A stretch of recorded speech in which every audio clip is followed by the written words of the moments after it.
Hello दोस्तों, स्वागत है आप सभी का आपके अपने YouTube channel study with AK47 पे। तो दोस्तों कल था 6 जून 2025 और 6 जून 2025 का जो है सेकेंड शिफ्ट का एग्ज़ाम वो बीत चुका है। तो दोस्तों उसी संबंधित मैं प्रश्न को लेकर आया हूँ। जितने भी जीके के मुझे प्रश्न याद थे सारे मैंने एक कॉपी पे लिख लिया हूँ और उसी को मैं आपको बताने वाला हूँ कि किस प्रकार से जो है एग्जाम में क्वेश्चन पूछे जा रहे हैं। मैं मैथ का भी दोस्तों इसमें बताऊंगा कि मैथ का लेवल क्या है और रीजनिंग के बारे में बताऊंगा कि आप कितने रीजनिंग अटेम्प्ट कर सकते हैं। तो दोस्तों प्रूफ के तौर पर सबसे पहले आप देख सकते हैं ये मेरा एडमिट कार्ड है। आप यहाँ पे देख सकते हैं परीक्षा की दिनांक कितना दिया हुआ है 6 जून 2025 और सेकंड शिफ्ट में मेरा एग्जाम हुआ था। तो जितने भी प्रश्न मुझे याद थे वही मैं बताने वाला हूँ। तो देरी ना करते हुए दोस्तों चलते हैं सीधे हम अपने पहले प्रश्न की ओर।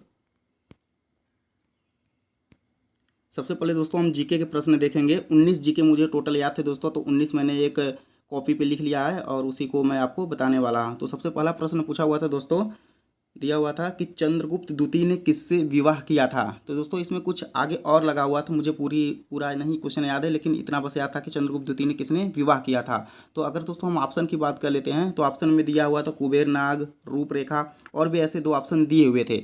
तो मैंने जब इसका गूगल पे सर्च किया तो इसका कुबेर नाग राइट आंसर आया है। तो इसका राइट आंसर हो जाएगा कुबेर नाग। अगले प्रश्न की ओर चलते हैं हम। दिया हुआ था दोस्तों कि आरएनए में जो थायमिन की जगह यूरेसिन क्यों होता है, क्योंकि दोस्तों डीएनए में जो होता है थायमिन पाया जाता है, आरएनए में उसकी जगह पर क्या पाया जाता है तो यूरेसिन। पूछा हुआ था कि ये यूरेसिन उसके स्थान पर क्यों होता है। तो ऑप्शन में दिया हुआ था चार, लेकिन ऑप्शन मुझे नहीं याद है क्या क्या दिया था, थोड़ा ये टफ क्वेश्चन था। तो इसका आंसर मुझे नहीं पता। यदि आप लोगों को पता है तो आप अपना आंसर कमेंट में दे सकते हैं। हम अगले प्रश्न की ओर चलते हैं। अगला प्रश्न दिया हुआ था दोस्तों, माउस से लेफ्ट क्लिक करके ड्रैग करने तथा कंट्रोल के साथ ड्रैग करने में क्या अंतर है। तो दोस्तों इसका भी ऐसे क्वेश्चन की बात करें तो ऐसे जो क्वेश्चन वो तो ऑप्शन बेस हो गए। तो जो जैसे दोस्तों मैं ऑप्शन की बात कर लेता हूँ तो ऑप्शन में दिया था कि माउस से क्लिक करते मतलब दिया तो माउस से ड्रैग करते हैं तो बस टेक्स्ट केवल ड्रैग होता है, और कंट्रोल के साथ ड्रैग करते हैं तो पूरे एप्लीकेशन का जो होता है जिसको ड्रैग करते हैं उसकी वो एक कॉपी पेस्ट बन जाती है। तो मुझे लगता है कि यही ऑप्शन में था, तो यही इसका आंसर सही होना चाहिए। अब बाकी हम अगले प्रश्न की ओर चलते हैं।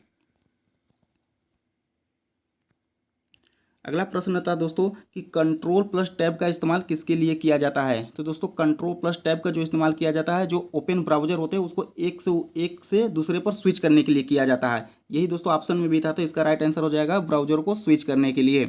अगले प्रश्न की ओर चलते हैं हम। दोस्तों ये क्वेश्चन भी मुझे पूरा नहीं याद था, लेकिन इतना जरूर याद है कि 43 साल बाद नरेंद्र मोदी किस देश की यात्रा पर गए थे। इसमें कुछ और दिया हुआ था कि पहले ऐसे प्रधानमंत्री हुए हैं नरेंद्र मोदी जो उस देश की पहली बार यात्रा किए हैं। तो वो कौन सा ऐसा देश है, तो देश का नाम पूछा हुआ था। तो इसका राइट आंसर हो जाएगा कुवैत। कुवैत दिया हुआ था ऑप्शन में भी, तो राइट आंसर क्या हो जाएगा कुवैत। हम अगले प्रश्न की ओर चलते हैं। दोस्तों हम बात कर ले कि कौन क्या कहाँ से जो स्पीडी करंट अफेयर्स आप खोलेंगे तो उसका फर्स्ट पेज जो है उसी में से 3 प्रश्न हमारे में आए हुए थे दोस्तों, नियुक्ति से। यानी कि आप पढ़ के जाइएगा नियुक्ति को अच्छे तरीके से। नियुक्ति से 1-2 प्रश्न 3 प्रश्न जरूर आपको देखने में को मिलेंगे। हमारे में तो 3 प्रश्न आए हुए थे नियुक्ति से। तो दोस्तों पूछा हुआ था कि इसरो के वर्तमान समय में अध्यक्ष कौन है। तो इसका राइट आंसर हो जाएगा वी नारायण। इसरो के वर्तमान समय में कौन अध्यक्ष है, वी नारायण। हम अगले प्रश्न की ओर चलते हैं।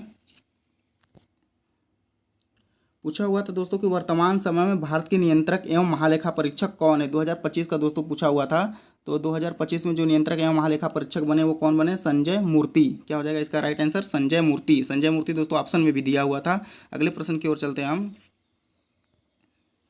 अगला प्रश्न है दोस्तों कि ओलंपिक आर्डर सम्मान 2025 से किसे सम्मानित किया गया था। तो दोस्तों जो ओलंपिक आर्डर 2025 से सम्मानित किया गया है ये अभिनव बिंद्रा को सम्मानित किया गया है। इसका राइट आंसर हो जाएगा अभिनव बिंद्रा। अगले प्रश्न की ओर चलते हैं। दिया हुआ था दोस्तों कि वर्तमान में नई दिल्ली की मुख्यमंत्री कौन है तथा वह किस विधानसभा क्षेत्र से चुनाव जीती है। देखिए दोस्तों इसमें एक ही क्वेश्चन में जो कि 2 प्रश्न हमसे पूछ लिया गया। तो इसका राइट आंसर हो जाएगा रेखा गुप्ता। वो किस विधानसभा क्षेत्र से थी, तो शालीमार बाग से थी। क्या हो जाएगा, शालीमार बाग रेखा गुप्ता। और एक ऑप्शन की बात कर लेते हैं दोस्तों, ऑप्शन में ये भी दिया होता कि रेखा गुप्ता राजेंद्र नगर भी दिया हुआ था। मतलब रेखा गुप्ता से 2 ऑप्शन दे दिए हुए थे। मतलब एक कर दिया था रेखा गुप्ता शालीमार बाग, अगला नेक्स्ट दे दिया हुआ था रेखा गुप्ता राजेंद्र नगर। तो इसका राइट आंसर हो जाएगा रेखा गुप्ता जो थी वो शालीमार बाग विधानसभा क्षेत्र से चुनाव जीती हैं। तो इसका राइट आंसर हो जाएगा रेखा गुप्ता शालीमार बाग। अगले प्रश्न की ओर चलते हैं। दिया हुआ था दोस्तों कि निःशुल्क कानूनी विधिक सहायता जो होती है वह किससे संबंधित होती है। तो दोस्तों इसका राइट आंसर हो जाएगा नीति निर्देशक तत्व से। किससे संबंधित है निःशुल्क कानूनी विधिक सहायता? नीति निर्देशक तत्व। क्योंकि दोस्तों निःशुल्क विधिक कानूनी सहायता लगभग हमारा आर्टिकल 39 का ए या बी, हमें याद नहीं है अच्छे तरीके से, इसी में है। तो आप पढ़े होंगे नीति निर्देशक तत्व जो होता है वो अनुच्छेद 36 से 51 तक होता है। तो इसका राइट आंसर हो जाएगा क्या? नीति निर्देशक तत्व। अगले प्रश्न की ओर चलते हैं हम। दिया हुआ था दोस्तों अगला प्रश्न कि 10,000 से 5,000 की ग्रामीण आबादी किस श्रेणी में आती है। तो दोस्तों ऑप्शन की बात कर लिए तो ऑप्शन में दिया हुआ था श्रेणी 1, श्रेणी 2, श्रेणी 4, श्रेणी 5। तो इसका राइट आंसर हो जाएगा श्रेणी 5। अगले प्रश्न की ओर चलते हैं हम। दिया हुआ था दोस्तों कि नींबू सिरका का स्वाद जो होता है वो खट्टा क्यों होता है। तो दोस्तों इसका राइट आंसर हो जाएगा अम्ल। सभी लोगों को पता है कि नींबू जो है अम्ल के कारण खट्टा होता है इसका स्वाद। अगले प्रश्न की ओर चलते हैं। ये भी क्वेश्चन दोस्तों लेटेस्ट करंट था। पूछा हुआ था कि 2025 में कितने लोगों को गरीबी से बाहर निकाला गया है। तो दोस्तों जब मैंने इसका गूगल आंसर किया तो इसमें आ रहा था 17.1 करोड़ लोगों को, लेकिन दोस्तों ऐसा ऑप्शन में कुछ नहीं था। आप लोग बताइए कि क्या ऑप्शन में 17 करोड़ था? हमें तो नहीं दिखा 17 करोड़। अगर हम ऑप्शन की बात करें तो दोस्तों जहाँ तक हमें याद है कि 13.5 करोड़ ऑप्शन में था, 16.5 करोड़ यानी कि 16.5 करोड़ था, और 2 ऑप्शन थे जो कि एकदम एग्जैक्ट डाटा में थे, वो मुझे नहीं याद है। तो इसका राइट आंसर जो गूगल दिखा रहा है उसके हिसाब से 17 करोड़ इसका राइट आंसर हो जाएगा। अगले प्रश्न की ओर चलते हैं। पूछा हुआ था दोस्तों कि स्वदेशी आंदोलन कब शुरू हुआ था। तो दोस्तों इसका राइट आंसर हो जाएगा स्वदेशी आंदोलन जो हमारा शुरू हुआ था 1905 में शुरू हुआ था। अगला प्रश्न है, दिया हुआ था कि 1929 में लाहौर के जो कांग्रेस का अधिवेशन हुआ था लाहौर में, उसकी अध्यक्षता किसने की थी। तो इसका राइट आंसर का पंडित जवाहरलाल नेहरू ने की थी। 1929 में जो लाहौर में अधिवेशन हुआ था कांग्रेस का, उसकी अध्यक्षता किसने किया था। तो इसका राइट आंसर हो जाएगा पंडित जवाहरलाल नेहरू। अगले प्रश्न की ओर चलते हैं हम। दिया हुआ था दोस्तों कि भारतीय नागरिकता के संबंध में ओसीआई का फुल फॉर्म क्या है। तो दोस्तों भारतीय नागरिकता के संबंध में जो ओसीआई का फुल फॉर्म हो जाएगा हमारा ओवरसीज सिटीजन ऑफ इंडिया। क्या हो जाएगा ओसीआई का full form? Overseas citizen of India. अगले प्रश्न की ओर चलते हैं हम। दिया होता है दोस्तों कि निम्न में से कौन पराशरण का उदाहरण है। तो दोस्तों ये ऑप्शन बेस्ड क्वेश्चन हो गया। अगर हम ऑप्शन की बात कर लेते हैं तो मुझे 2 ऑप्शन याद है। दिया हुआ तो उसमें कि कोई विलेन दिया हुआ था, उसमें दिया तो कच्चे आम को डाल देना, मतलब कच्चे आम को उसमें रख देना। कोई विलेन दिया होता है, कोई विलेन का घोल दिया होता है, दिया था उसमें कच्चे आम को डाल देना, और अगला दिया होता कि मतलब दूध के साथ पास्ते को उबालना। यही 2 ऑप्शन मुझे याद है। तो इसमें से क्या इसका राइट आंसर है मुझे नहीं पता है, अभी मुझे भी एक कन्फ्यूजन में है। बाकी हम अगले प्रश्न की ओर चलते हैं। दिया हुआ था दोस्तों कि गुप्त काल में अग्रहार भूमि का संचालन कौन करता था। तो दोस्तों गुप्त काल में जो अग्रहार भूमि का संचालन करते थे वो ब्राह्मण करते थे। ऑप्शन की अगर हम बात करते तो दिया हुआ था ब्राह्मण, ग्राम सभा, और कुछ ऐसे सारे सारे ऑप्शन मुझे नहीं याद है। सो 1-2 ऑप्शन याद रहते हैं तो मैं वही बता पाता हूँ। तो इसका राइट आंसर जो गूगल पे दिखा रहा है वो ब्राह्मण दिखा रहा है।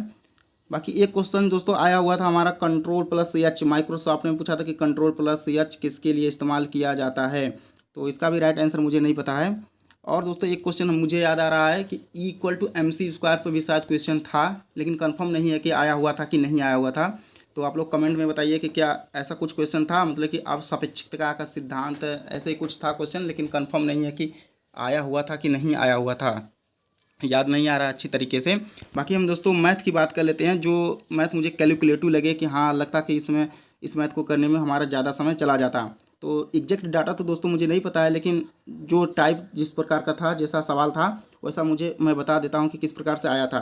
तो दोस्तों सबसे पहले जो मुझे टफ लगा एक सवाल ऐसा आया हुआ था, दिया हुआ था कि यदि किसी आयत की लंबाई में 5 मीटर की वृद्धि कर दी जाए तथा चौड़ाई में 7 मीटर की वृद्धि कर दी जाए तो क्षेत्रफल में इतने मीटर की वृद्धि हो जाती है। फिर थोड़ा सा इसी सवाल में और आगे दिया था कि यदि आयत की लंबाई में 5 मीटर की कमी की जाए तथा चौड़ाई में इतने मीटर की वृद्धि की जाए तो क्षेत्रफल में इतने की वृद्धि हो जाती थी। तो दोस्तों पूछा हुआ था कि आयत का परिमाप क्या है हुआ है। तो ये मुझे लगा कि ये थोड़ा कैलकुलेटिव क्वेश्चन है, क्योंकि इसका जो हल करेंगे इसे तो इक्वेशन बनाना पड़ेगा, तब जाके इस क्वेश्चन का राइट आंसर आ पाएगा। बाकी हम अगले प्रश्न की ओर चलते हैं, देखते हैं अगला प्रश्न मैथ का कैसा आया हुआ था। तो दोस्तों दिया हुआ था किसी वस्तु को, यहाँ पे कुछ दिया हुआ था 3375 या 3200 कुछ रुपए दिया हुआ था कि बेचने पर उसी वस्तु को एक दूसरा प्राइस दिया हुआ था, वो भी 3500 के आसपास था, दिया हुआ था कि बेचने पर हुई हानि से 75% अधिक है। तो पूछा हुआ था दोस्तों कि 50% लाभ कमाने के लिए वस्तु को कितने रुपए में बेचना पड़ेगा। तो ऐसे ही ये क्वेश्चन था, ये भी मुझे कैलकुलेटिव लगा थोड़ा। और आगे की ओर बात करते हैं तो अगला एक क्वेश्चन ऐसा हुआ था सिंप्लीफिकेशन का, देख सकते हैं इसी टाइप का सवाल था, पूछा हुआ था इसको सिंप्लीफिकेशन करना था, इसका राइट आंसर क्या आएगा। ऐसे जैसे मैं सेम दोस्तों लिखा, एग्जैक्ट डाटा तो ये नहीं है लेकिन जैसा सवाल लिखा हुआ ऐसे ही सवाल था। ऐसे ऐसे 2 सवाल आए हुए थे। तो दोस्तों जो ओवरऑल मैं अगर बात करूँ ओवरऑल की, मैथ मुझे काफ़ी ठीक ठाक लगा। उसमें 4-5 मैथ थे जो ऐसे कि कैलकुलेटिव थे, मतलब कि आपको थोड़ा हल करने में समय लग सकता है उसको, लेकिन अगर जो पढ़ने वाला बच्चा होगा तो वो उन्हें भी हल कर देगा। बाकी दोस्तों हम रीजनिंग की बात करते हैं तो रीजनिंग एकदम ईजी आ रही है, आप आराम से 30 में से 30 अटैम्प्ट कर सकते हैं, रीजनिंग में कोई दिक्कत नहीं है। हाँ, ये है कि बैठाने वाले से, जो सर्कल में बैठाने वाला था उससे 3 प्रश्न थे हमारे में, और ये जो उत्तर की ओर मुख करके बैठते हैं उससे भी 1-2 प्रश्न थे, यानी कि बैठाने वाला क्वेश्चन जो है वो आ रहे हैं। तो आप पढ़ के जाइएगा, यही टॉपिक है। बाकी ऑल द बेस्ट एग्जाम के लिए आपको। अगर दोस्तों वीडियो पसंद आई तो वीडियो को लाइक ज़रूर कीजिएगा, और चैनल पर नए हैं तो चैनल को सब्सक्राइब कर दीजिएगा, ताकि इस प्रकार की वीडियो जो है आपको मिलती रहे। क्योंकि दोस्तों अभी आने वाले दिनों में मेरे दोस्त का भी एग्जाम है, तो मैं उससे जो है प्रश्न पूछकर आप लोगों को फिर से अपडेट कर दूंगा कि किस प्रकार से क्वेश्चन आ रहे हैं, क्या क्वेश्चन में चेंज हुआ है कि नहीं। बाकी धन्यवाद।